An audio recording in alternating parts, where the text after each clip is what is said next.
नमस्कार, आप देख रहे हैं 4 टीवी और आपके साथ मैं हूं प्रियंका सिंह। हमारे इस खास बुलेटिन में आप सभी का एक बार फिर से बेहद स्वागत है और बुलेटिन का आगाज रायपुर से करेंगे, जहां पर मुख्यमंत्री विष्णुदेव साय ने आज उत्तर पूर्वी दिल्ली के लोकसभा सांसद मनोज तिवारी ने सौजन्य मुलाकात की। मुख्यमंत्री ने पारंपरिक शॉल उड़ाकर और छत्तीसगढ़ की बेल मेटल कला से निर्मित नदी की प्रतिमा भेंट कर मनोज तिवारी का आत्मीय स्वागत किया। इस मुलाकात में छत्तीसगढ़ की लोक कला, लोक संस्कृति और उभरते फिल्म उद्योग सहित कई विषयों पर चर्चा हुई। मुख्यमंत्री ने राज्य में फिल्म सिटी स्थापना सहित लोक कला संवर्धन के प्रयास की जानकारी दी। सांसद मनोज तिवारी ने छत्तीसगढ़ सरकार के सांस्कृतिक संरक्षण और फिल्म उद्योग को बढ़ावा देने के प्रयासों की सराहना की।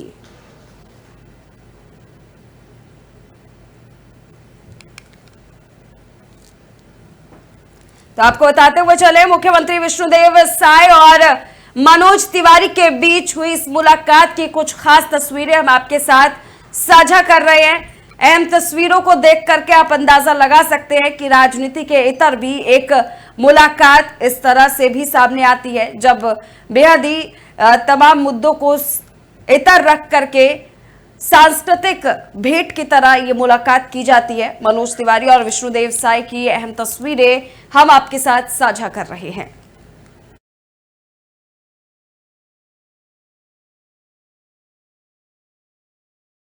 चलिए आगे बढ़ेंगे छत्तीसगढ़ की ओर, जहां पर उप मुख्यमंत्री अरुण साव ने जल संचय पर महत्वपूर्ण बयान दिया। उन्होंने कहा कि सरकार अपने स्तर पर लगातार जल संचय के लिए काम कर रही है और जल संकट से निपटने के लिए कई महत्वपूर्ण कदम उठाए जा रहे हैं। उप मुख्यमंत्री ने जल संरक्षण की महत्ता पर जोर देते हुए राज्य सरकार के प्रयासों की जानकारी भी साझा की।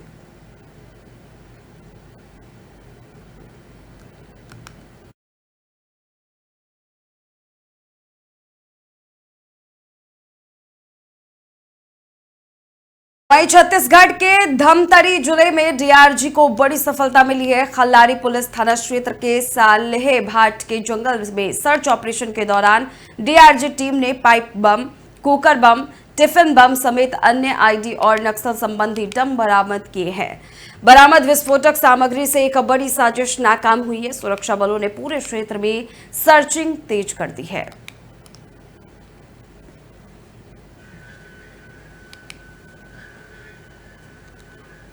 तो वही छत्तीसगढ़ के गरियाबंद जिले के देवभोग में विश्व हिंदू परिषद और बजरंग दल के आह्वान पर सर्व हिंदू समाज ने आतंकवाद के खिलाफ एकजुट होकर आक्रोश रैली निकाली। जम्मू कश्मीर के पहलगाम में हुए आतंकी हमले के बाद गांधी चौक के सामने आतंकवाद का पुतला दहन किया गया। इस दौरान कार्यकर्ताओं ने पाकिस्तान के खिलाफ जमकर के नारेबाजी की और एकता का संदेश दिया। विश्व हिंदू परिषद और बजरंग दल ने कहा कि भारत की मिट्टी में नफरत की कोई जगह नहीं है और वे आतंक के खिलाफ लगातार आवाज उठाते रहेंगे।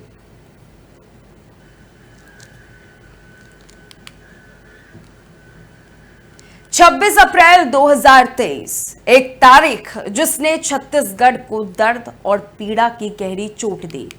नक्सल मुक्त छत्तीसगढ़ अभियान के तहत दंतेवाड़ा जिले के अरनपुर समेली के बीच नक्सलियों द्वारा किए गए आईईडी ब्लास्ट में डीआरजी के 10 जवान शहीद हो गए। जवानों ने अपनी जान की परवाह किए बगैर बिना बस्तर की धरती पर शांति और विकास का सपना बुना था। गृह मंत्री विजय शर्मा ने शहीदों को श्रद्धांजलि अर्पित करते हुए कहा कि छत्तीसगढ़ सरकार मुख्यमंत्री विष्णुदेव साय के नेतृत्व में नक्सल मुक्त प्रदेश के अटल संकल्प के साथ आगे बढ़ रही है। बलिदान देने वाले जोगा सोढ़ी, मुन्ना कड़ेती, संतोष तामो, दुलगो मंडावी, लखमू राम मंडकावी, जोगा कवासी, हरिराम मंडावी, जयराम पोड़ियाम, जगदीश कवासी, राजूराम करटम और वाहन चालक धनीराम यादव को देश हमेशा याद रखेगा।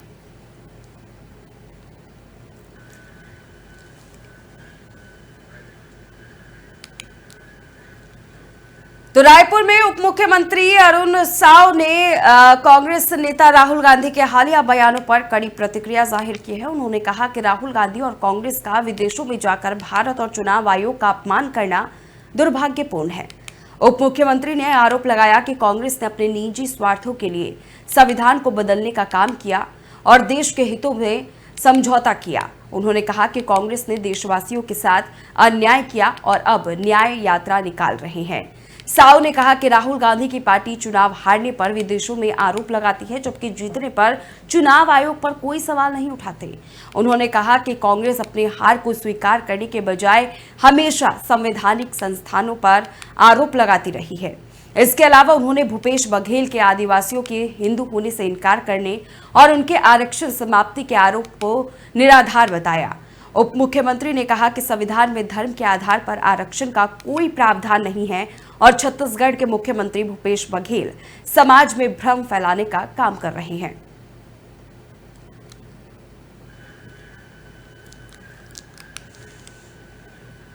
तो रायपुर में उप मुख्यमंत्री अरुण साव ने बालोद जिले में नगरीय प्रशासन, लोक निर्माण और लोक स्वास्थ्य यांत्रिकी विभागों के कार्यों की समीक्षा की। इस दौरान उन्होंने अधिकारियों को ग्रीष्म ऋतु में पेयजल की पर्याप्त उपलब्धता सुनिश्चित करने के निर्देश दिए। उप मुख्यमंत्री ने बालोद के सभी नगरीय निकायों के मुख्य नगरपालिका अधिकारियों और लोक स्वास्थ्य यांत्रिकी विभाग के कार्यपालन अभियंताओं को पानी की समस्या के समाधान के लिए पूर्वानुमान लगाने और जल्द समाधान सुनिश्चित करने को कहा। इसके अलावा उप मुख्यमंत्री ने निर्माण कार्यों की समीक्षा करते हुए उन्हें समय सीमा में गुणवत्ता सलाह दी और उन्होंने नगर पालिका अधिकारियों से शहरों में स्वच्छता, सार्वजनिक शौचालयों की स्थिति और अटल परिसरों में निर्माण की प्रगति की जानकारी ली। उन्होंने लोक स्वास्थ्य यांत्रिकी विभाग को निर्देश दिए कि जिन गांवों में हैंडपंप खराब है वहां वैकल्पिक पानी की आपूर्ति व्यवस्था की जाए। इसके अलावा बालोद जिले में 70 नए ट्यूबवेल की स्वीकृति की बात भी की गई।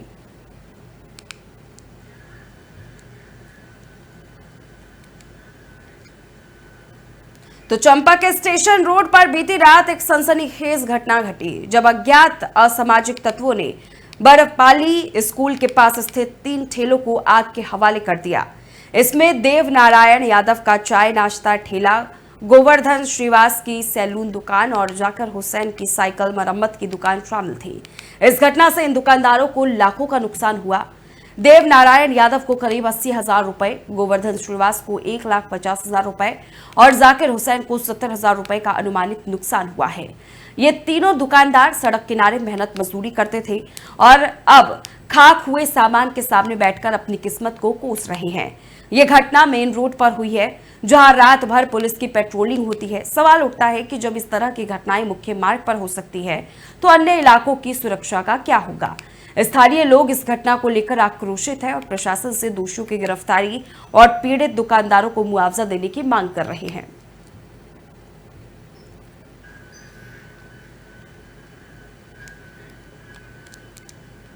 तो दुर्ग से एक अहम जानकारी सामने आ रही है, जहां दुर्ग पुलिस ने आज सुबह बॉम्बे आवास और अटल आवास में तलाशी अभियान चलाया। इस अभियान के दौरान 70 से ज्यादा घरों की तलाशी ली गई और कई शातिर आरोपी पकड़े गए। उनके ऊपर चोरी के मामले दर्ज थे और वे फरार चल रहे थे। इसके अलावा दूसरे राज्यों से आकर यहां काम करने वाले लोगों और फेरी लगाने वालों से भी पूछताछ की गई। लगातार कार्रवाई पूरे जिले में 3 जगह की जा रही है। किस तरह की कार्रवाई है, क्या इसमें चीजें सामने आई हैं?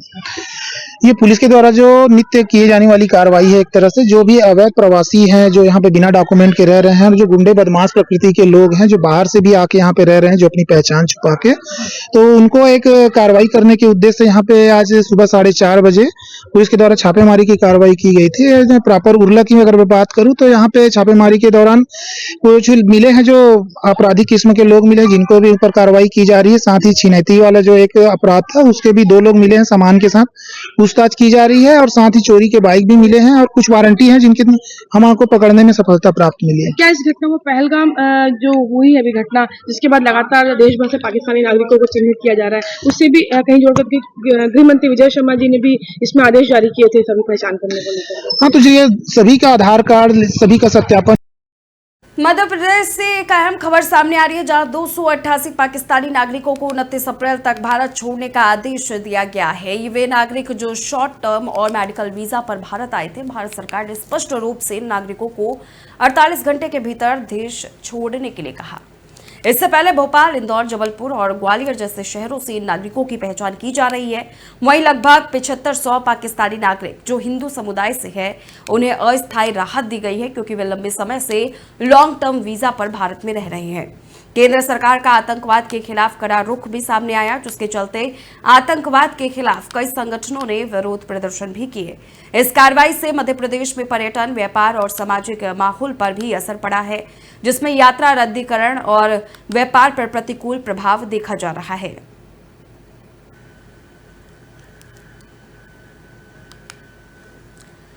सत्तू अमावस्या पर हजारों श्रद्धालु हंडिया पहुंचे। इस दौरान नर्मदा में आस्था की डुबकी लगाई। इसी दौरान एक दुखद हादसा हो गया। दरअसल हिवाला जिला हरदा से एक महिला ममता अपने बेटे अभिषेक और भतीजी के साथ हंडिया स्नान करने पहुंची थी। नहाने के दौरान अभिषेक पानी में नहा रहा था, तभी डूबने से उसकी मौत हो गई। स्थानीय लोग और एसडीआरएफ और पुलिस की टीम ने अभिषेक को पानी में तलाश कर ढूंढा। उसके बाद हंडिया के सरकारी अस्पताल लेकर पहुंचे, जहां डॉक्टरों ने उसे मृत घोषित कर दिया। इस घटना के बाद मां बहन का रो रो कर बुरा हाल है।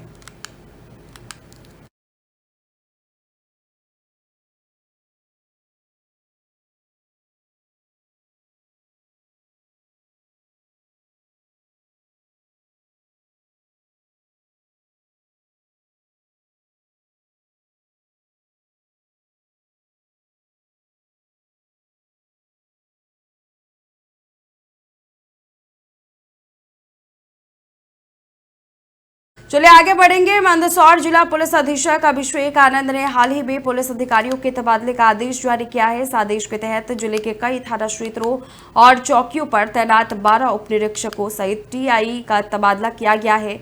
इन तबादलों में पिपलिया मंडी चौकी प्रभारी रूप में उप निरीक्षक धर्मेश यादव की तैनाती की गई है। वहीं गरौठ थाना प्रभारी के रूप में लाइन से टीआई हरीश मालवीय को नियुक्त किया गया है। इसके अलावा झारडा चौकी प्रभारी उप निरीक्षक मनोज गर्ग को दालौता थाना प्रभारी बना दिया गया है। इन तबादलों से पुलिस कार्यप्रणाली में सुधार की उम्मीदें जताई जा रही है, ताकि प्रत्येक थाना और चौकी पर सही तरीके से कानून व्यवस्था का पालन किया जा सके। बता दें कि देर रात जारी की गई इस तबादला सूची में अन्य पुलिस अधिकारियों के भी नाम शामिल है, जो जिले के कई स्थानों पर अपनी नई जिम्मेदारियां निभाएंगे। इस कदम को पुलिस प्रशासन में आवश्यक बदलाव के रूप में देखा जा रहा है, ताकि अपराध नियंत्रण और जनता की सुरक्षा में और अधिक सुधार किया जा सके।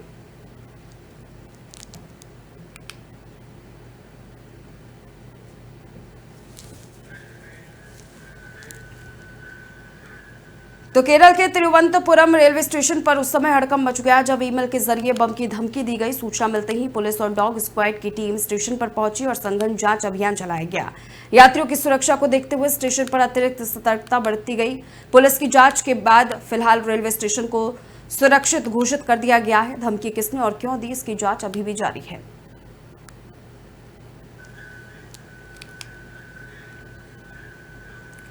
तो गुजरात के वलसाड में अवैध अप्रवासियों के खिलाफ पुलिस ने बड़ा अभियान चलाया है। गुजरात के गृह मंत्री हर्ष सांघवी ने जानकारी दी है कि पिछले 24 घंटे में वलसाड जिला पुलिस ने 300 से ज्यादा संदिग्ध घुसपैठियों की तहकीकात शुरू की है। शुरुआती जांच में आशंका जताई जा रही है कि इनमें से ज्यादातर लोग अवैध रूप से घुसे हुए बांग्लादेशी हो सकते हैं। वलसाड पुलिस ने रात भर टीमें बनाकर इलाके में चेकिंग अभियान चलाया और इस जांच को अभी भी आगे बढ़ाया जा रहा है। 24 घंटे में वलसाड जिला पुलिस द्वारा करीबन 300 से ज्यादा शंकास्पद घुसपैठियों की तहकीकात चालू की है। अभी भी ये तहकीकात चालू है। हो सकता है इसमें से ज्यादातर लोग इलीगल हो और बांग्लादेशी निकले। ये पूरी तहकीकात आज शाम तक पूर्ण होगी, उसके बाद आंकड़ा आप सबको दिया जाएगा। वलसाड जिला पुलिस ने कल पूरी रात वापी हो, संजान हो, ऐसे अलग अलग क्षेत्र के अंदर पूरी टीम बना के एसपी से लेके सभी अधिकारियों ने रात। कर्नाटक के मुख्यमंत्री सिद्धारमैया ने पहलगाम आतंकी हमले को लेकर एक बड़ा बयान दिया है। ट्वीट कर उन्होंने कहा कि युद्ध किसी भी देश का अंतिम विकल्प होना चाहिए, लेकिन पहलगाम में हुए भयानक हमले ने हमारे खुफिया और सुरक्षा तंत्र की गंभीर कमजोरियों को उजागर कर दिया है। सिद्धारमैया ने केंद्र सरकार से अपील की है कि इन चूकों को तुरंत दूर किया जाए, ताकि भविष्य में ऐसी त्रासदियां न दोहराई जाए। उन्होंने ये भी कहा कि इस वक्त भारत के साथ पूरी दुनिया पाकिस्तान समर्थित आतंकवाद की कड़ी निंदा कर रही है और हमें इस वैश्विक समर्थन का फायदा उठाकर पाकिस्तान को ऐसा सबक सिखाना चाहिए कि वो दोबारा ऐसी हरकत करने की हिम्मत ना करे।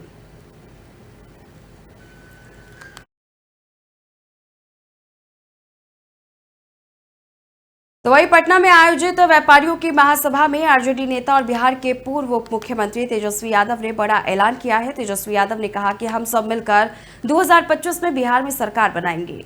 उन्होंने ये भी वादा किया कि सरकार बनने पर ताड़ी को बिहार आबकारी अधिनियम 2016 से बाहर कर दिया जाएगा।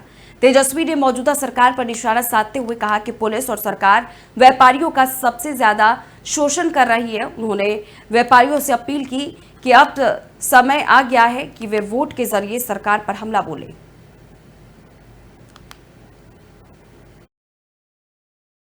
और हम आप लोगों को विश्वास दिलाना चाहते हैं, आप लोग अगर एकजुट होइएगा, एकजुट होकर के इस 25 में हम लोग अपना सरकार बनाएंगे और सरकार बनेगा तो सबसे पहले हम लोग जो है ताड़ी को शराबबंदी कानून से बाहर करने का फैसला करेंगे, निर्णय लेंगे।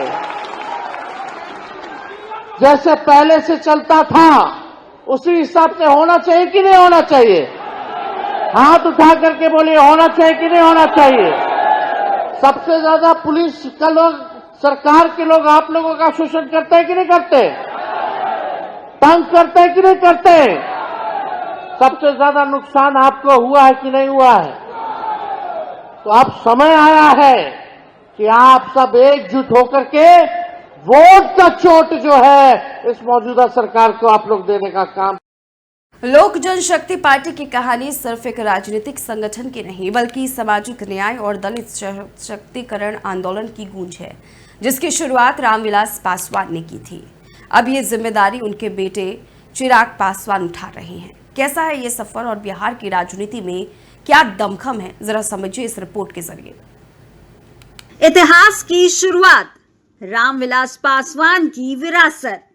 बिहार की राजनीति में सामाजिक न्याय और हाशिए पर खड़े वर्गों की बात करने वाले नेता के रूप में रामविलास पासवान ने जो पहचान बनाई, वही लोक जनशक्ति पार्टी की नींव बनी।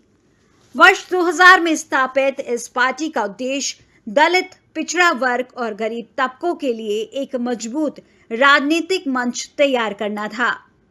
एलजेपी ने अपने शुरुआती वर्षों में राष्ट्रीय राजनीति में भी असर डाला और रामविलास पासवान ने एनडीए और यूपीए दोनों के साथ गठबंधन कर राजनीतिक संतुलन की मिसाल पेश की। वे अलग अलग सरकारों में मंत्री भी रहे और अपनी स्वीकार्यता को साबित किया। पार्टी ने नारा दिया, हर हाथ को काम, हर खेत को पानी, हर पेट को रोटी और हर जात को सम्मान। राजनीतिक भूमिका और चुनावी रणनीति, जिसका फायदा 2019 के लोकसभा चुनाव में देखने को मिला, क्योंकि इस चुनाव में एलजेपी और एनडीए ने 6 में से 6 सीटें जीतकर शानदार प्रदर्शन किया। लेकिन 2020 में चिराग पासवान ने जेडीयू के खिलाफ अकेले चुनाव लड़ने का फैसला लिया और खुद को मोदी का हनुमान बताया। हालांकि चिराग का यह दांव सफल नहीं रहा। पार्टी को बहुत सीटें नहीं मिल पाई, लेकिन कई सीटों पर उन्होंने जेडीयू को नुकसान पहुंचाया, जिससे एलजेपी को वोट कटवा पार्टी कहा जाने लगा और इस चुनाव के बाद ही पार्टी में टूट और अंततः विभाजन हुआ। गुटबाजी और विभाजन, पासवान परिवार में दरार। 2020 में रामविलास पासवान के निधन के बाद पार्टी भीतर से हिल गई। नेतृत्व को लेकर उनके बेटे चिराग पासवान और छोटे भाई पशुपति कुमार पारस के बीच गहरी खाई बन गई। राजनीतिक मतभेद इस हद तक बढ़े कि पार्टी 2 हिस्सों में बढ़ गई और एलजेपी, जो रामविलास पासवान की पार्टी है, उसके नेतृत्व का जिम्मा चिराग पासवान ने संभाला और राष्ट्रीय लोक जनशक्ति पार्टी का नेतृत्व पशुपति कुमार पारस ने संभाला। लेकिन इस विभाजन ने पार्टी की साख को काफी नुकसान पहुंचाया। उनके निधन के बाद से एलजेपी की स्थिति लगातार कमजोर होती गई और एलजेपी की कमान जब चिराग पासवान ने संभाली, तब से लगातार जनाधार में गिरावट आती गई। इसके साथ ही पार्टी के नेता भी साथ छोड़कर दूसरे दलों का दामन थामने लगे। विधानसभा चुनाव में चिराग पासवान के एनडीए से अलग होकर अकेले चुनाव लड़ने का दांव भी उल्टा पड़ गया। राज्य में एलजेपी महज एक सीट ही जीत सकी और इस नतीजे से पार्टी में भगदड़ मच गई।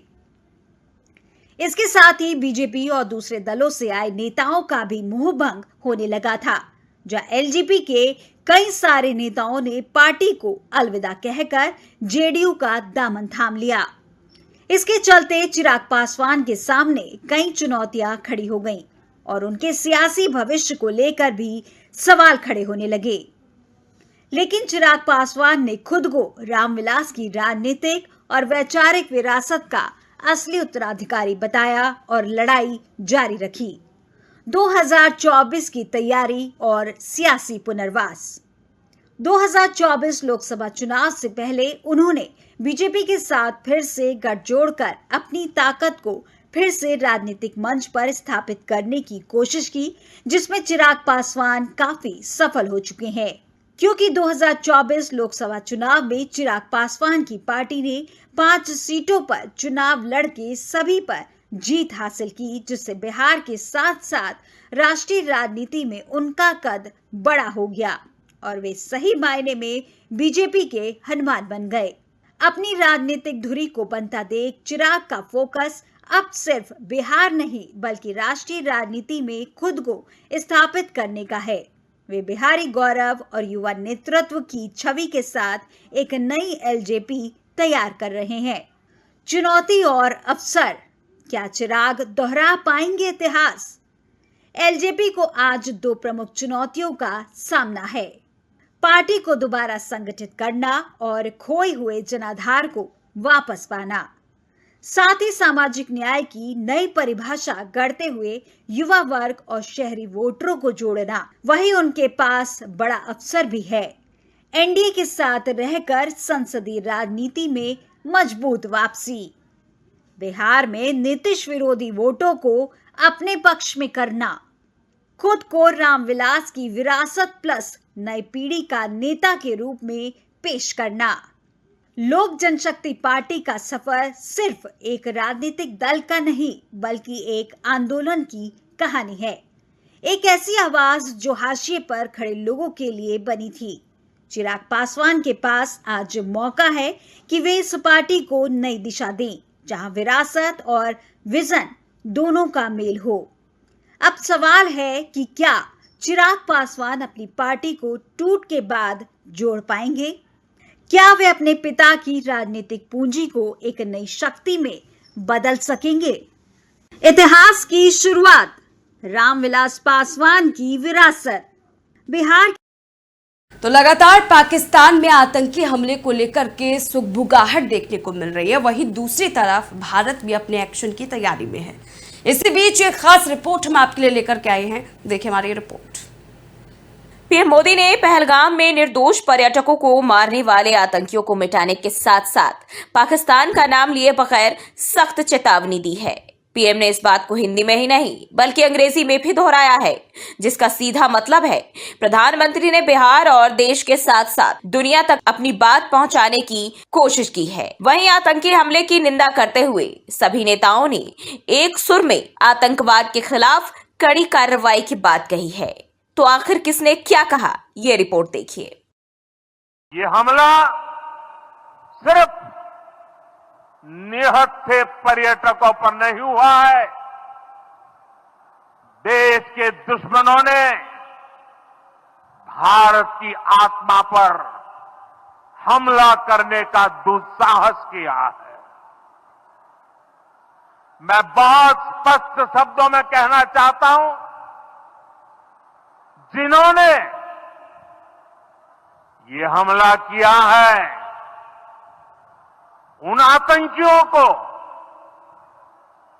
और इस हमले की साजिश रचने वालों को उनकी कल्पना से भी बड़ी सजा मिलेगी। भारत की तरफ से कड़ी प्रतिक्रिया के बाद पाकिस्तान की तरफ से कई नेता के अनाप शनाप बयान आते रहे हैं और इसी कड़ी में अब पाकिस्तान के रेल मंत्री मोहम्मद हनीफ अब्बासी ने खुलेआम भारत को परमाणु हमले की धमकी देते हुए कहा कि हमारी मिसाइलें और 130 परमाणु हथियार चौकों में सजने के लिए नहीं है, वो भारत के लिए ही है। आगे उन्होंने क्या कहा, ये सुनिए। उन्होंने कह दिया ना कि अगर हमारा पानी बंद करेंगे तो फिर जंग के लिए तैयार हो जाएं। ये जो गोरी, शाहीन, गजनवी, ये चौकों में सजाने के लिए नहीं हमने रखे हुए, ये हमने हिंदुस्तान के लिए रखे हैं बाबा। ये जो 130 एटॉमिक हमारे पास वेपन है, वो हमने सिर्फ मॉडल बनाने के लिए नहीं रखे हुए। और आपको पता ही नहीं कि हमने पाकिस्तान के किस किस हिस्से में रखे हुए हैं। ये दुनिया भी जानती है, आप भी जानते हैं, वरना आप तो इतने मक्कार बनिए हैं कि अभी तक पाकिस्तान के ऊपर कई दफा हमलावर हो चुके होते। आपने बड़ी दफा कोशिश की, लेकिन जब आपको पता चला कि हमारे शाहीन जो है फिजाओं में आ गए हैं तो आप भाग गए। तो इसलिए मैं दोबारा दोहराने लगा हूं, ये जो बैलिस्टिक मिसाइल है, ये जो क्रूज मिसाइल है, ये जो शाहीन है, गौरी है, ये मैं फिर दोहराने लगा हूं, ये हमारे चौकों में नहीं है, ये हमारे बिल्कुल आप इनका रुख आपकी तरफ है और किसी की तरफ नहीं है। तो इसलिए ये सोचना भी ना कि आप पाकिस्तान की हदूद को क्रॉस करोगे, अगर सोचोगे भी तो उसका खमियाजा आपको भुगतना पड़ेगा। केंद्रीय मंत्री अर्जुन राम मेघवाल ने कहा कि जो घटना पहलगाम में घटी है, उससे पूरा देश आक्रोशित है। प्रधानमंत्री ने बिहार की धरती से साफ कहा है कि आतंक के आकाओं को छोड़ा नहीं जाएगा। पहलगाम में जो आतंकी घटना घटी, पूरा देश आक्रोशित है। विपक्ष के साथ भी सर्वदलीय बैठक हुई है और प्रधानमंत्री जी ने बिहार की धरती से ही ऐलान किया है। और जो एक्शन लिए जा रहे हैं, ये छोटी घटना नहीं है। इंटरस्टेटी की समीक्षा करना, उसको कैप्टन अबेंस रखना, ये छोटी घटना नहीं है। ये तो 1960 की ट्रीटी है ना, उसको हमने कैप्टन अबेंस किया है, तो ये बड़ा काम है भाई। और आतंकवादी जहां भी छिपे हैं